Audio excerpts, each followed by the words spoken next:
The Bank of Japan's move to allow the 10-year government bond yield to trade higher may prompt investors to rethink credit. That means increased borrowing costs for local companies which plan to tap yen debt markets. Let's find out what's happening here and get over to Tokyo. Kathleen Hayes is with the man with the nickname Mr. Yen, and that was down to his power to move currency markets in the 1990s. Kathleen, let's try and make sense of it all for us. Well, who better than Mr. Yen himself, Eisuke Sakakibara, who is now a professor at Ioma Gakuin University. But I think whenever you say Mr. Yen, Japan, U.S., doesn't matter where you are, everyone knows who you mean and why we are so fortunate to be here to talk to him today in the wake of the Bank of Japan meeting that has made what everyone initially said, oh, a small tweak to policy. But if you're a bond trader, if you're a bond investor, it seems now that it's been anything but. First of all, thank you for having us back. Well, you're quite welcome. So, broadly, what do you make of this move by the BOJ to double the trading range for the 10-year JGB, its benchmark, which they were keeping just around zero, to as high as 0.2%? Well, this indicates a shift of the BOJ policy. They said they are going to continue easy monetary policy, but the market expect that sometime within the next few years they may start to tighten the monetary policy. So it is a sort of departure from the past policies, and they have indicated that. At least insinuated that. Yeah. Insinuated in their words in the policy statement, in Governor Kuroda's words at his press conference? No, not necessarily, but by allowing the interest rate to go up. I mean, they are indicating that, yeah. So, zero interest policy is now over. That's what they have said, by allowing the interest rate to go up. Yeah. So then you don't consider it a stealth tightening. You consider it an early stage, mild beginning of tightening. That's right. That's right. Tightening would not take place until 2020 because consumption tax and the value-added tax would be raised in October of 2019. Until then, it would be very difficult to tighten the monetary policy. Okay, Governor Kuroda has said he's not stepping away from stimulus many times. The BOJ added the phrase, the forward guidance, like the ECB or the Fed, going to keep stimulus in place for an extended period. But I think everyone kind of comes to the same conclusion you do. Why are they doing it now? What has changed for the BOJ to say in July of 2018 it's time to start making this shift? Well, this is the second term for Mr. Kuroda, and he is now thinking in terms of next 5 years, and I think he thought it would be a good time to indicate, what would happen in his second term. You have to ask Mr. Kuroda.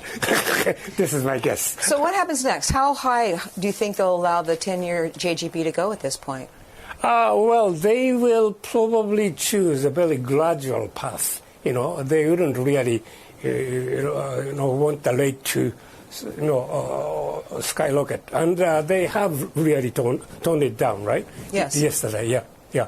So that they will want the interest rate to go up gradually without, any major disruption to the market. How important is it in this calculation they made, the fact that it is not good for banks, particularly regional banks having a tough time, many of them making money with a very flat yield curve. And, of course, at the press conference, Mr. Kuroda stressed sort of the disruptions in the government bond market, lack of liquidity, and things almost breaking down sometimes. Well, Mr. Kuroda, I think, is thinking about the local banks as well, so that he is thinking in terms of departing from this zero interest rate policy, gradually, to higher interest rate and gradually to tightening. So do you think that it is a policy that is going to evolve in terms of how the economy looks? Will the BOJ say, oh, inflation's a little bit higher, I guess we can let the yield go up to 0.25, let it go up to 0.3. How do you see this happening operationally? Well, Mr. Kuroda would watch the evolution of the economy very closely, and particularly after the raise of the consumption tax in October 2019, he would see how things would evolve. And depending upon what would happen, growth rates and inflation rate, he would decide to tighten the monetary policy. What will this mean for the currency? What will this mean for the yen? I think that's one reason why economists who said Kuroda would not do it yet, thought, oh no, he can't afford to do anything that will boost the yen, make it stronger, hurt exports, get in the way of the economy getting stronger. Well, I don't think he's that much worried about the exchange rate. I mean, the exchange rate may sort of like, $1.10, and would probably, hover around the range of 105, 110. But that is no problem for the Japanese economy. And Kuroda doesn't think that it is a problem. Okay. Yeah, if it breaks $100, it may cause some kind of problems, but that's far away. In terms of what this means for investors, do you think that a lot of people are talking about the fact that as the yield rises, there's a lot of money, $2.4 trillion of Japanese money overseas, in overseas bond markets, $1 trillion in U.S. bonds. Once 30-year bond, for example, they say gets to 1% or higher, boom, a lot of that money could start coming out of those bonds back into Japan. Well, that may take place gradually, some money would come back to Japan eventually, as Bank of Japan tightened the monetary policy. Yeah. Okay, a steeper yield curve. Yeah. But good for banks. Yeah, I think so. Okay. Yeah. Has Governor Kuroda been a good communicator in this? I think so. I know him too well, so. But he has been a good communicator. Yeah. Okay, and the markets have gotten his message pretty clearly, you think? I think so. I hope so.